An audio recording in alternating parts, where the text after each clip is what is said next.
Donc on poursuit notre parcours initiatique. Donc en passant en voiture, j'ai trouvé un taullis tout en haut de la montagne. Donc j'ai essayé de chercher l'entrée et voilà ce qu'on va grimper. Donc il n'y a pas de chemin. C'est pour que les fidèles, tu sais, les pèlerins et machin.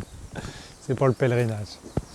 Alors dans cet nouvel épisode, je voulais revenir sur la notion de... parce que j'avais parlé du masque et tout ça, et la notion d'autorité aussi. Puisque c'est ces deux sujets sur lesquels je suis un peu confronté au quotidien. Ça me travaille beaucoup, c'est intéressant, ça prouve que c'est des sujets que j'avais à travailler. Donc la vie m'a proposé des situations, et franchement ça m'épuise. Il y a des jours où les émotions sont vraiment fortes en fait. C'est fou, hein, on ne croirait pas comme ça, mais ça va chercher loin en fait. Mais bon, c'est comme tout dans la vie, hein, faut accepter, et puis il faut surtout bien prendre, bien vivre en fait ce qu'on nous met à disposition. Il n'y a pas de hasard, tous les micro-moments qu'on vit, ils ont une raison, en tout cas c'est ma croyance, et donc si tu acceptes de les vivre pleinement à chaque fois, c'est super riche en fait, mais c'est aussi super épuisant. Il y a des soirs, tu sais, après t'être fait 2h30 de voiture aller-retour, plus les heures des crottes de biche, donc on devra peut-être en voir, plus les discussions, les négociations, parce que ça négocie, hein. Les gamins du 21e siècle, dis donc, qu'est-ce qu'ils négocient? Pouh et en fait, c'est intéressant parce que je découvre un peu le milieu scolaire d'un point de vue... la particularité en fait de ce lycée, c'est que il y a beaucoup de couples franco-japonais, et il y a des couples étrangers aussi. Mais en fait, ce qu'il faut comprendre, alors il y a 150 gamins, mais il y a aussi des difficultés au niveau familial qui sont assez fortes.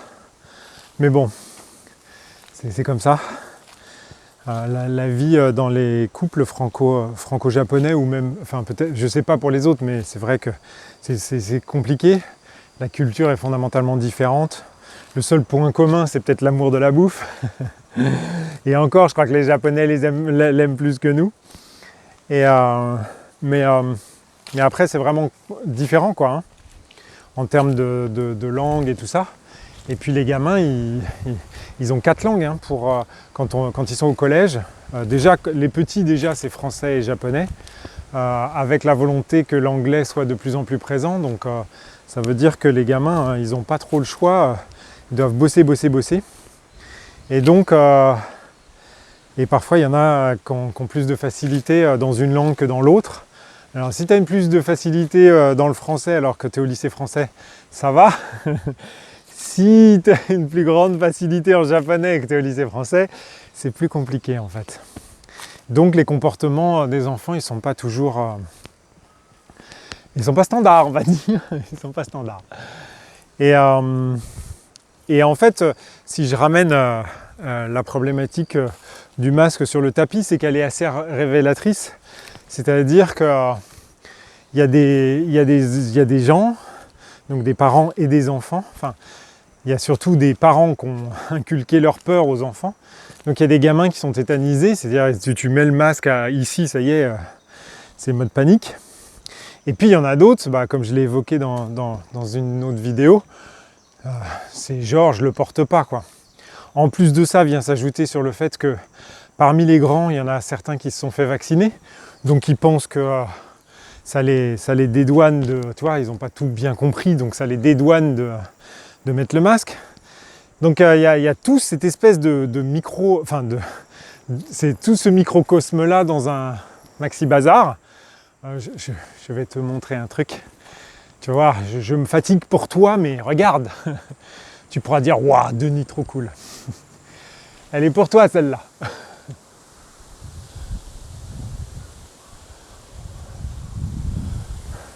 Voilà ce que je suis venu chercher.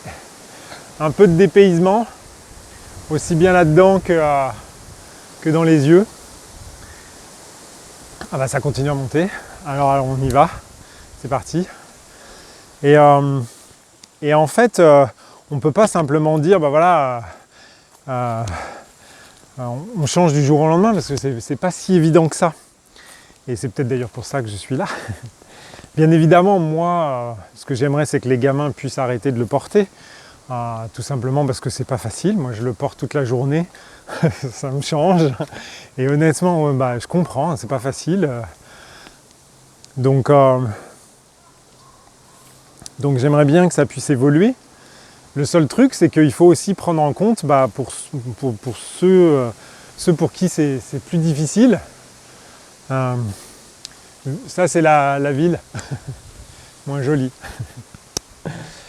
Et il y a cette notion de conciliation.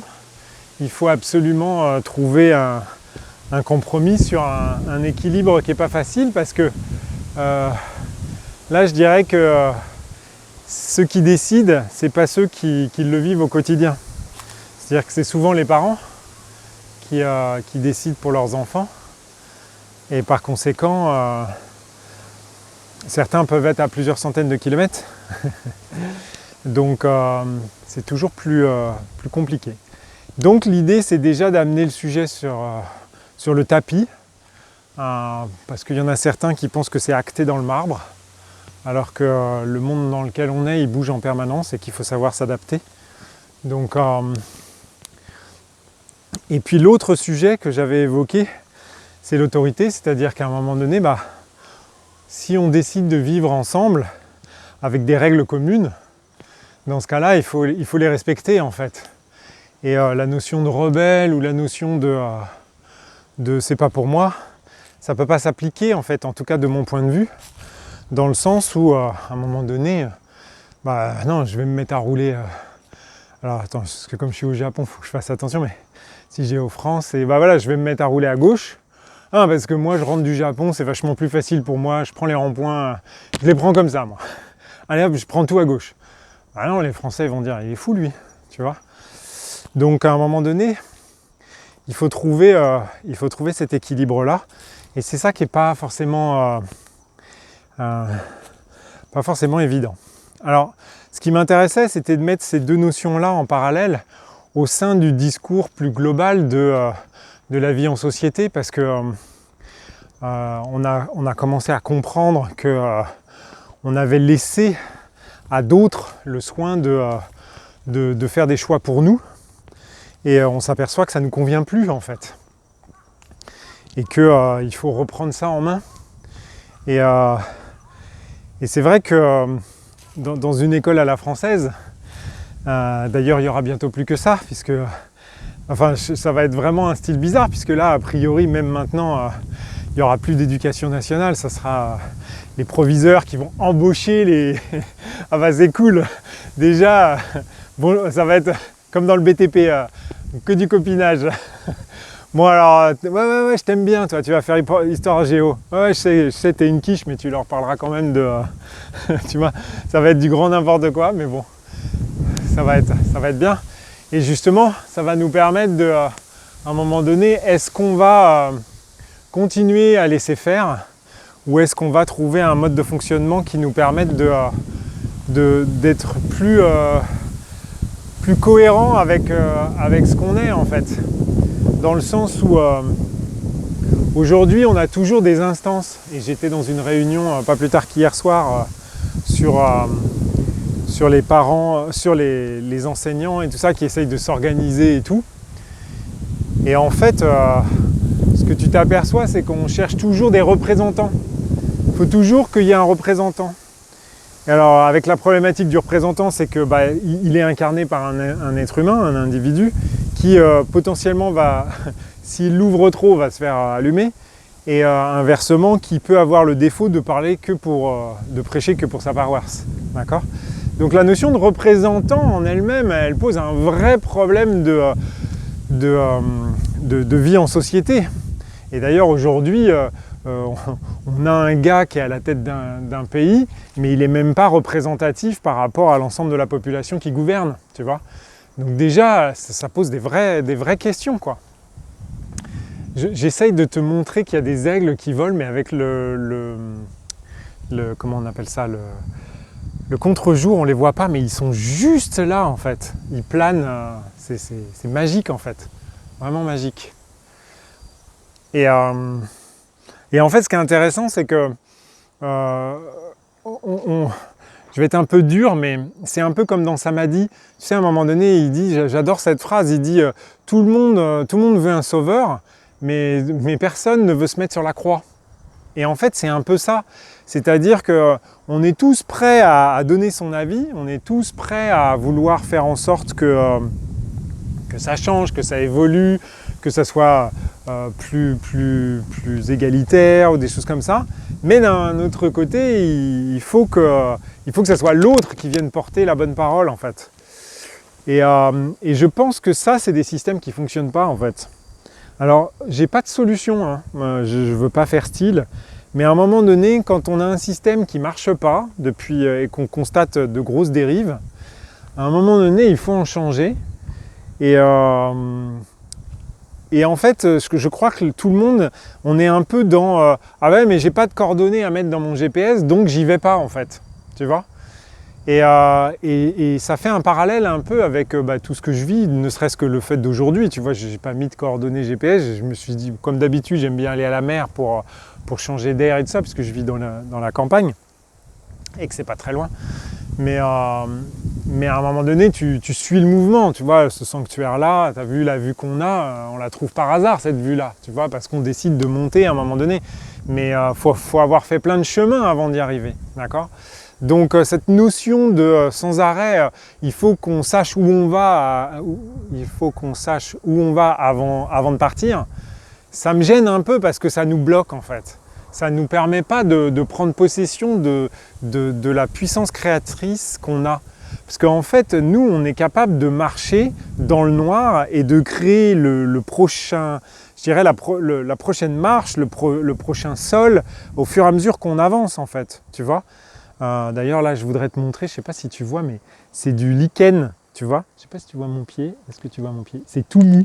C'est un peu comme quand on marche dans la neige, tu vois. Ça fait bion, bion. C'est trop génial. C'est trop génial. Donc, je dirais qu'à un moment donné, il faudrait faire péter le système sans savoir qu'est-ce qu'on va mettre après, en fait.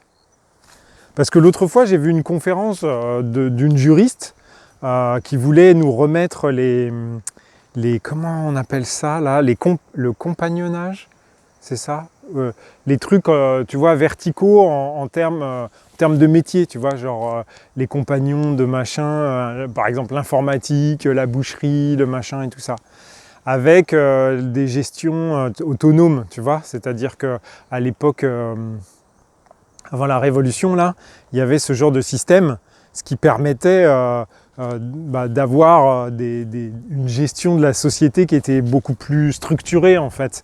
Parce que tu prenais un gamin et puis en fait tu lui lavais la cervelle pour devenir boucher, tu vois, et donc il montait les échelons et machin. Mais en fait, quand elle a raconté ça, ça m'a fait froid dans le dos, en fait. Moi, j'avais ressenti, j'ai vu les francs-maçons, tu vois, où les gens au début ils rentrent gentiment en se disant ah bah tiens c'est sympa, fraternité, égalité, machin, et puis sauf que quand tu montes les échelons ça devient de plus en plus glauque, et là tu te dis mince, finalement on se retrouve dans pieds et poings liés, tu vois, comme beaucoup des gens qui vont sauter là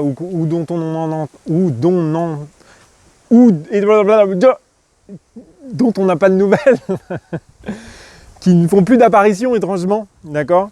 Et ben en fait, il y en a pas mal, ils faisaient partie du Lions Club, par exemple, pour ne pas le citer, ou des témoins de GVO. Et manque de bol, à un moment donné, tu t'aperçois que tu t'es bien fait manipuler depuis tout petit, ou depuis que tu es rentré là-dedans, que tu as monté les échelons et tout, jusqu'au moment où tu comprends que mince, je m'en suis fait avoir, tu vois. C'est pour ça que tous ces systèmes où il y a des phases d'initiation et tout ça, j'ai toujours du mal, moi. C'est un peu comme les formations en 8 semaines ou en 8 mois où tu vas devenir un être spirituel et tout ça. Je ne sais pas si tu te souviens, c'était l'origine de cette quête initiatique en vidéo que je me suis infligé, on va dire. J'annule, j'efface, je supprime, je transforme. Donc voilà le petit sanctuaire que j'avais vu du bas, tu vois, de la route en fait. Tu vois, la route, elle est en bas là. Toc, tu vois.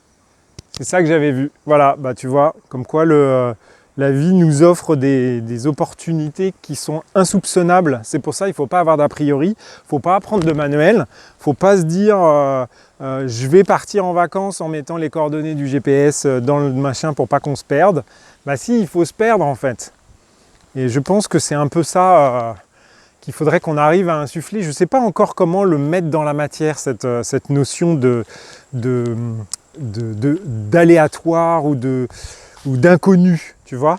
Alors tu vas me dire, bah ouais, mais si on ne fait pas de prévision, tu vois, comment on remplit les avions, comment on fait les plats pour la cantine, est-ce qu'on fait 25 repas ou on en fait 250, tu vois. Il faut quand même un peu savoir où on va.